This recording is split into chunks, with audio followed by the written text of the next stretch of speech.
હવે પાછી રિપીટ કરું છું. ઓકે, આ મારો એક બ્લોક બની ગયો, એક ક્રોસ બની ગયો. ઓકે, હવે મારે એના ઉપર આ ક્રોસના ઉપર મારો 3 ક્રોसेस કરવાના છે, એટલે આના ઉપર મને 3 ક્રોसेस કરવાના છે. તો એક ક્રોસના ઉપર એક ક્રોસ કરીશ મેં, ને પછી એના આજુબાજુ કરવાનું છે.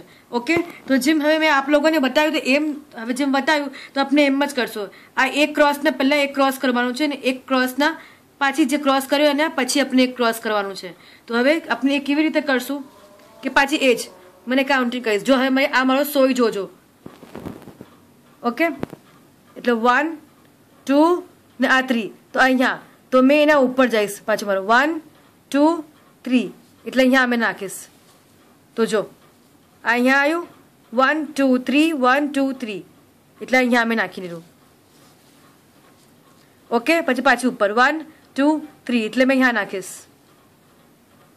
અહીંયા ક્રોસ કરવાનો છે તો મેં એના પાસે મેં એના અહીંયા જ કરીશ 1 2 3. અહીંયા પછી અહીંયા નહીં કરું, મને ક્રોસ એનું ઇક્વલમાં જોવે છે, તો મેં અહીંયા 3ની કાઉન્ટિંગમાં જ ક્રોસ કરીશ.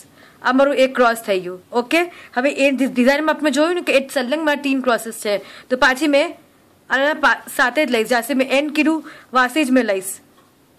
અહીંયા પાછી 1 2 3 1 2 3, તો આ એકના પર મારો એક ક્રોસ આવી ગયો. બરાબર.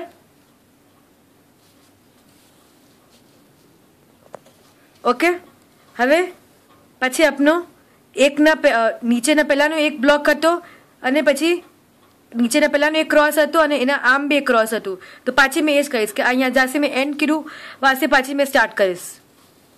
પાછી એ જ 3ની કાઉન્ટિંગ 1 2 3 1 2 3, તો અહીંયા ક્રોસ છે. ઓકે,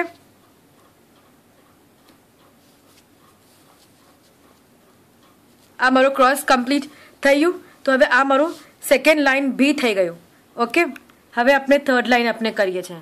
તો જો આ બરાબર આવ્યું, એકના પર એક, અને આ જો આપ જો બરાબર આવ્યું. હવે ઓકે, હવે આપણે तीसरो स्टेप करशो. અને એક વાત ધ્યાન રાખજો કે આપ અગર આપ આનો પ્રિન્ટઆઉટ નિકાળી દેજો.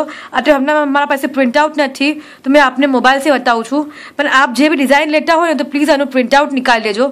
ને જ્યારે આપણે પ્રિન્ટઆઉટ નિકાળો અને જે આપણો સ્ટેપ્સ થઈ જાય ને, તો એ સ્ટેપ્સ પર આપ પેન્સિલથી આપ જરા ડોટ ટિક માર્ક યા પછી એ લાઇનને કટ કરી દેજો, તાકી આપ જ્યારે પછી બીજા દિવસે આપ જ્યારે પાછી કન્ટિન્યુ કરો આપના ક્રોસ સ્ટિચથી, તો આપના વાસ્તે ઇઝી રહે, તાકી આપને પાછી કાઉન્ટ ના કરવું પડે કે આપે પાછી શરૂઆત આપને પાછી કાશે કરવાનું છે.